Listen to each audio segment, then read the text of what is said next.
Namo tassa bhagavato arahato samma sambuddhassa.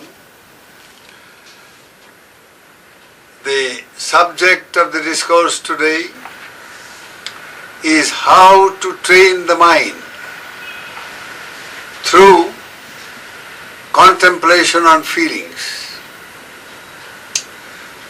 By contemplation I mean mindfulness and clear comprehension.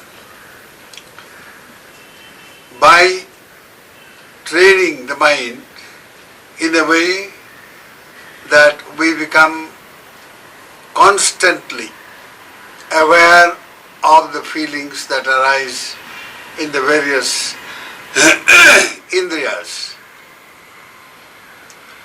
The indriya, that means a sense base, chakhu, sota, ghana, jivha, kaya, mana. There are these 6 sense faculties which are known as indriyas. Now, these are the bases where feelings arise. So if you have to train your mind by becoming more and more aware and by clearly comprehending the nature of every feeling that arises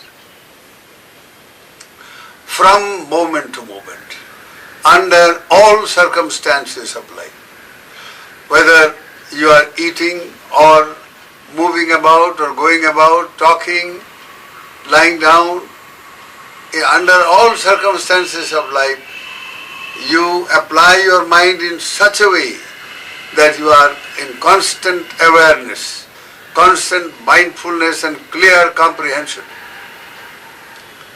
of the nature of the feeling. Now, the feelings, when we make the feeling the tool for training the mind,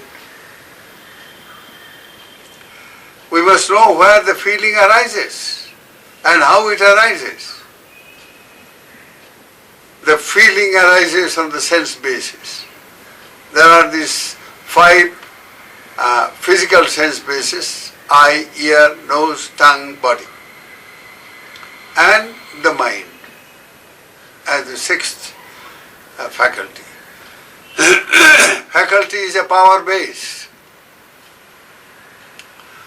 and any power that one has to use, whether it's intellectual power, moral power, money power, political power, or any power whatsoever. Any power to be useful, to be a tool for good, human good, it must be under control. For power to be useful, power to enable a person to transform oneself from a state of slavery to a state of freedom. The power that enables us to bring about this, from slavery to freedom, from ignorance to wisdom, from evil to good. This transition from one track to the other track, from the unwholesome to the wholesome. To be able to do this, the tool being feeling, and the contemplation being constant awareness or being attentive to every feeling that arises, so that you know clearly, you comprehend the nature of the feeling, and you are able to regulate the feeling, because feeling itself is a power base, itself is an indriya. Feeling being an indriya, and if we have to use this indriya, this power base of feeling, to transform our lives from a state of bondage to a state of liberation, we should know what feeling is, how it arises, where it arises. Now, to know feeling, we must know where it arises. And the arising, as I mentioned already, it arises in the indriyas. It is an indriya by itself, and it arises in an indriya.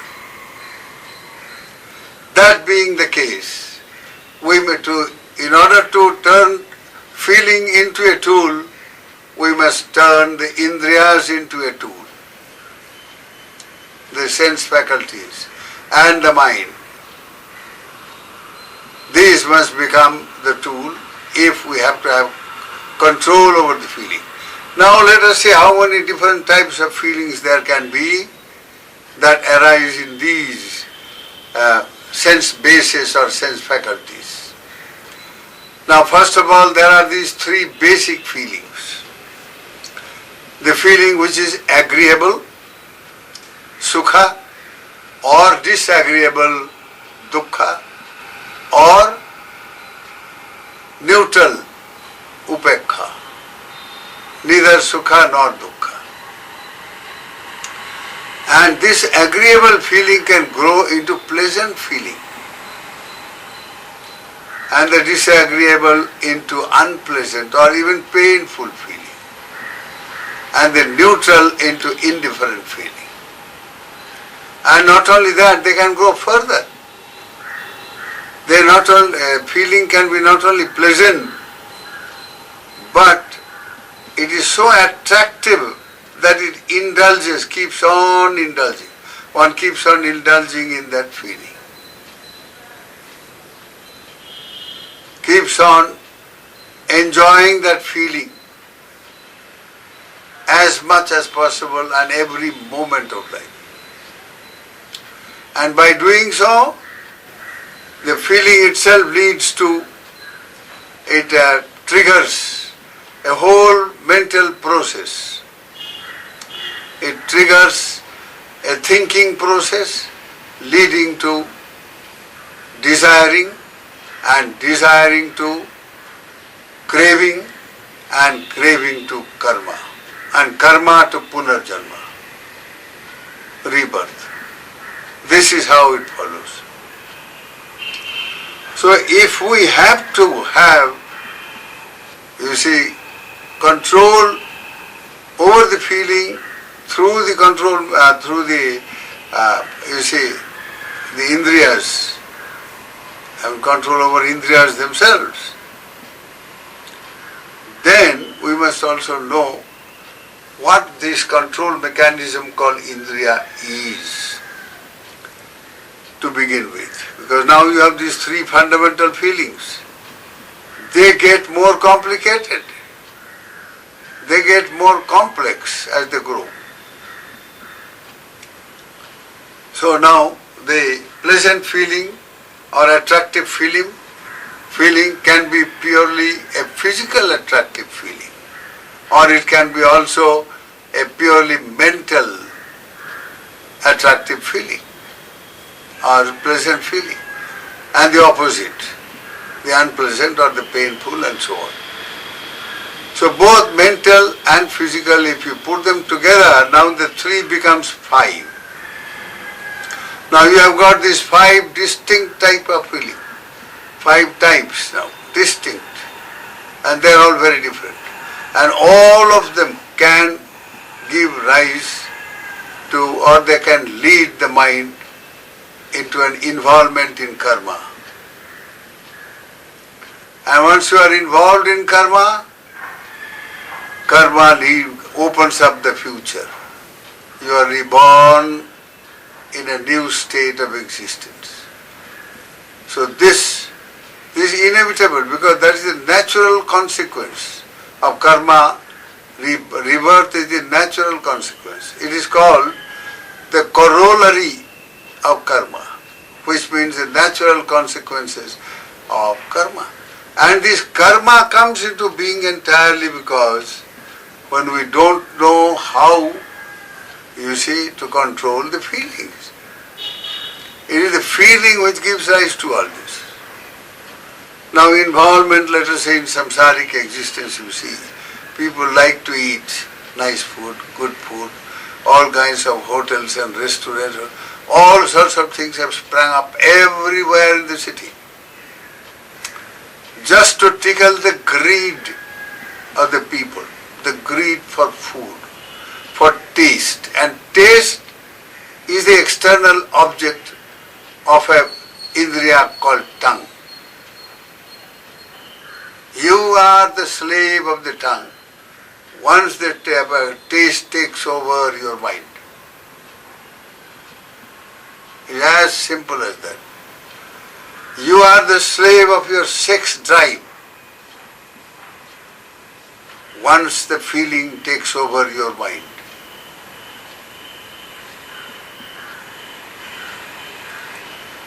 And the slavery of these various, you see, the desire occurring through the various objects of the senses. You see an object very beautiful and become a slave to that beautiful thing. You hear some sound and you become a slave to sound, to music, to this, to talk. Young people are completely caught up by this. They want to hear each other's voice. And similarly, the ear, the sound, the nose, the smell. Now there is a religion, a whole religion devoted to how to cultivate smell.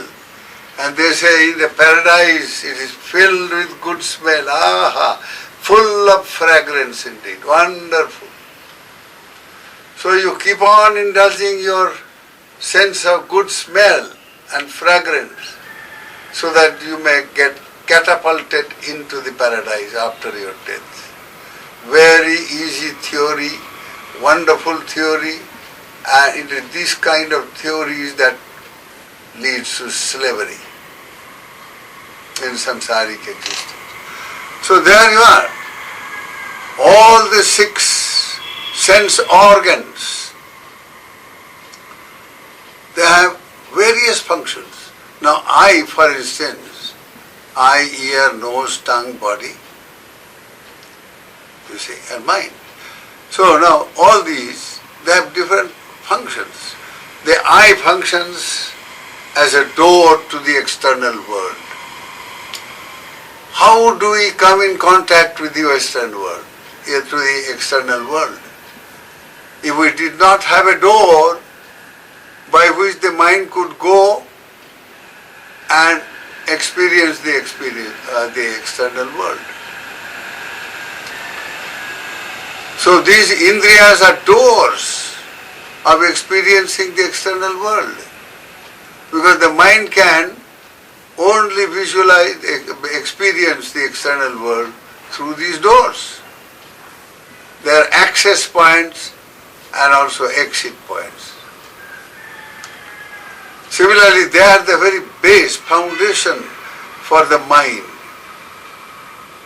to interact with the external world. It is this base that brings the external and the internal world into one platform. And 3 things occur in this: the external object, the internal sense organ, and the mind. Once they meet, that meeting becomes the source of feeling. As soon as this meeting occurs, now the feeling begins to crop up endlessly indeed, and in a speed that has no limit. That is why beings are absolutely caught, involved in feeling in such a way that they become a slave to their feelings. So now, 2 functions of these indriyas. It's a door, it's a base. And it is also a control mechanism. What do I mean by control mechanism? Now let us say anything that moves in the world, a dynamic thing, needs to be controlled. A motor car is very useful, and without it, nowadays life, you just become zero, you become a vegetable, you can't move. So now this motor car, which can travel at a very high speed of 120 miles an hour, that's a death trap. It can finish you in 1 second once it collides with an object. As soon as the car goes and plunges into something, there ends everything.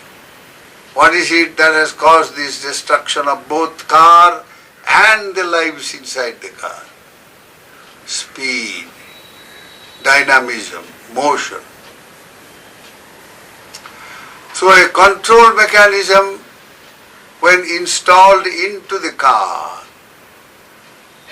well, the car is safe enough because you can control. Not only the car, you control the speed of the car. There are various gears, 1, 2, 3, 4, and so on. There is a clutch. There is a whole brake mechanism. It's called the brake. As soon as you install this brake, it's a control mechanism. The whole thing is under your control. You can move at any speed. You can stop anywhere. You can go at, you see, whether 80 miles or 100 miles or 2 miles or 10 miles. To your pleasure you can do that. You can adjust. So that control mechanism is called Indriya, and that is where the feeling grows. So feeling itself being an Indriya, it also grows on an Indriya, external, but that is physical or mental. So this control mechanism of the Indriya, if we know how to operate it, how to regulate it, then you are the master of it. If you do not know, that is why you become a slave and you hit something and you are finished. So now, in order to train the mind through, you see, the feeling contemplation or feeling mindfulness and clear comprehension of the feeling, you see, to be able to do that, all these, you see, inputs that I have now presented to you, you must clearly understand all this. So the importance of Indriya, it's a door, it's a base, it's a power center, you see, and it's also a control mechanism. All these various functions. So if you really want to get the best out of your feeling contemplation, it is necessary you understand where the feeling arises and how it arises.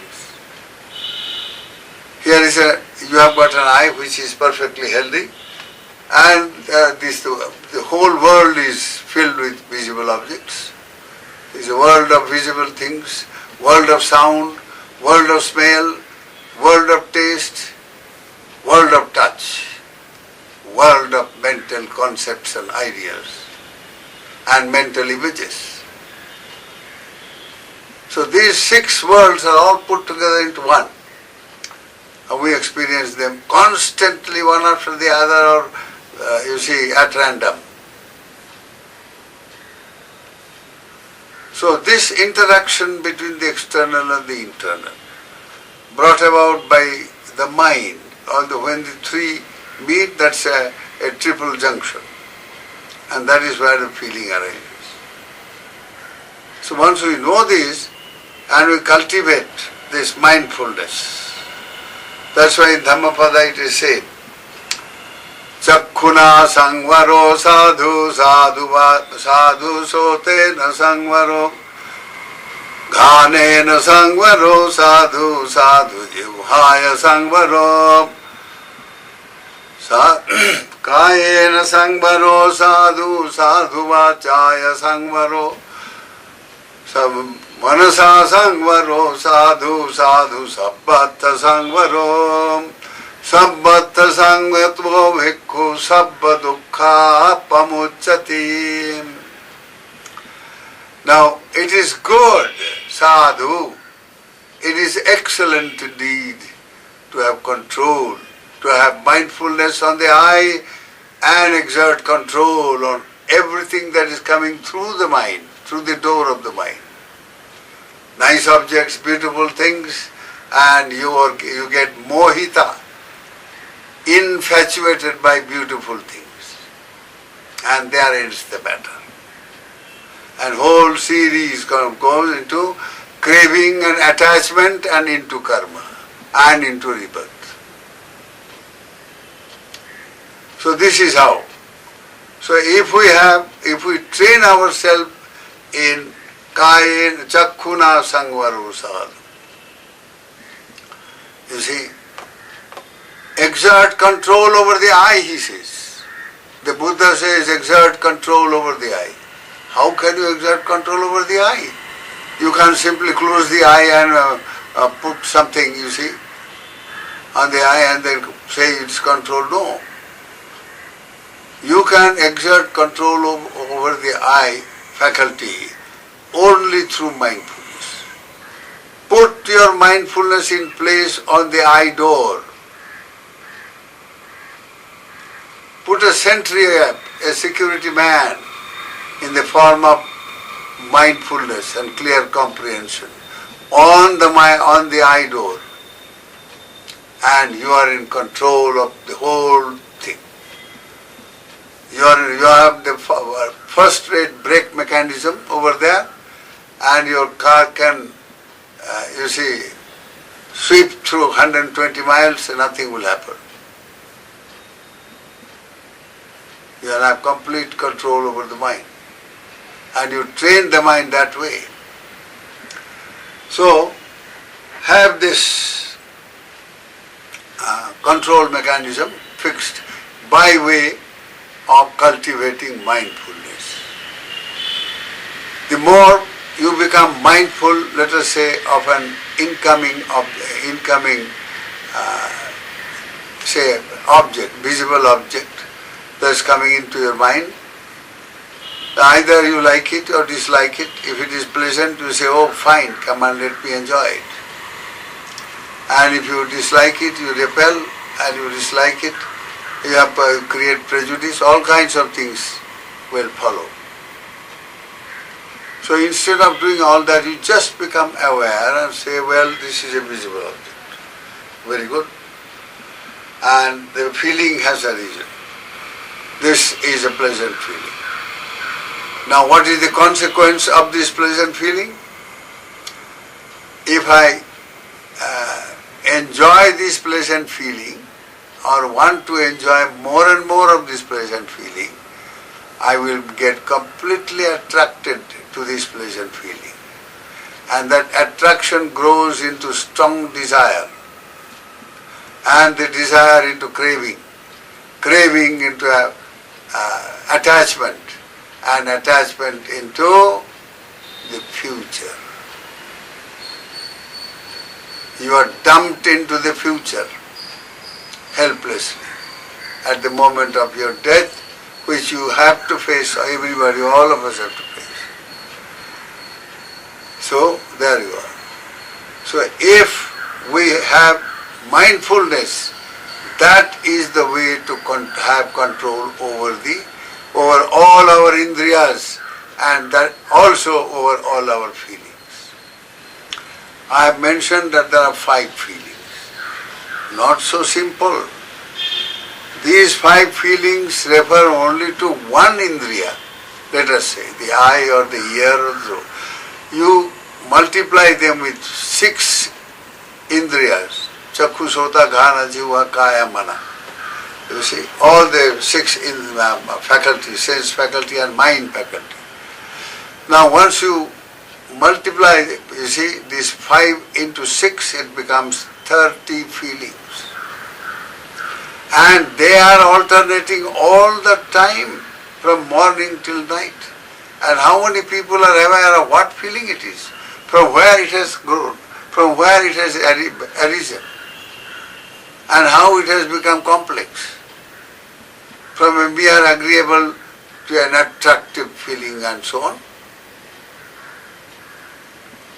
So once you train your mind in mindfulness, that is the path, that is the control mechanism that leads you to freedom from slavery of senses, slavery of worldly existence and involvement for that matter. So now, the crux of the matter is then just mindfulness and clear comprehension. What exactly do I mean by this? Clear comprehension is panya, wisdom as different from knowledge. Panya is knowledge plus. What is that plus? The ability to control what the knowledge acquires. You know that an incoming image is pleasant, attractive, and you say yes, mindfulness says yes, it is attractive and nice. But as soon as you want to enjoy the nice and the attractive, here the clear comprehension says, look, it is nice, okay, but if you indulge in it, you will bring a whole lot of attachment and craving and desire and all these things. The mind will be completely defiled, and mental defilement, lobha, dosa, moha, everything will just rush in, leading to committing some karma. And obviously this should be an unwholesome karma, akusala karma, which will catapult us at the moment of death into durgati, the planes of unhappiness, the lower planes, subhuman planes of the animal, the spirit world, the hell, the the world of the demons and all that. Or in the human world, if you are born by some chance, miserable end in it, miserable suffering and helplessness of all kinds will follow because of the evil karma. You can't help it. You can't simply say, oh God, free me from all this suffering. You are the one who have created me, therefore you brought all this suffering, you better take it over. No, you can't say that. If you say, you just fool yourself. So instead of that, you see, you go to the root cause of all this suffering. Your conduct, your action, the way you do things, the way you say things, the way you think things. These are the 3 modes of karma. Kayena, vacha, manasa. Throughout the day, from the time you wake up till you retire, something is happening in the form of either doing or saying or thinking.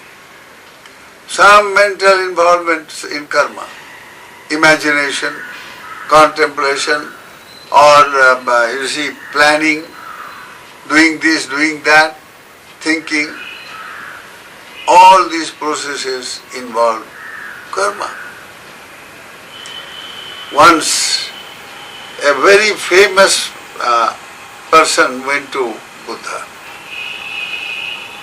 He was a very powerful saint, known to be a saint. He was practicing all kinds of self-mortification.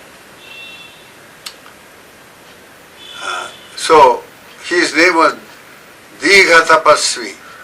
Dirgha Tapasvi is a very tall man from Punjab probably. So this gentleman came, he said, Buddha was staying near Nalanda at that time, in a grove, just on the way somewhere. And he says, which karma is the most important, sir? Buddha, without hesitating anything, he says, my friend, it is mental karma. He said, what? I am tapasvi. I am doing all this tapasya and I am self-mortifying my body day in, day out, and I go through all this suffering, torture myself. Is it not the karma? He said, yes, of course it's a karma. But this karma not only brings suffering to you now, it will also bring suffering in future.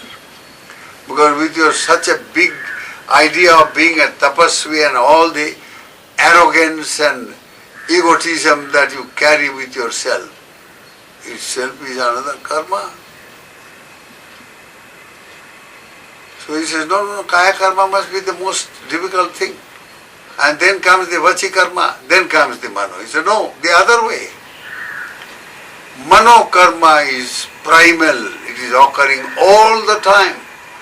And when you do something, let us say you think that I am going to, you dislike somebody, so you plan out how to go and hit him.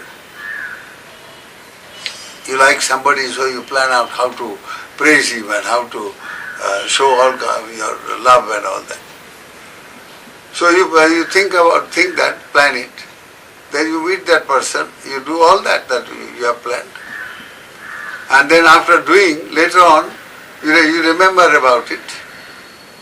You remember how you met the person, you did all that, whatever you thought. And thereafter, this may occur 100, 1,000 times in your mind.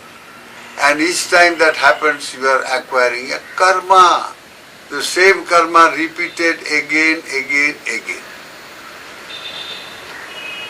So this goes on all the time.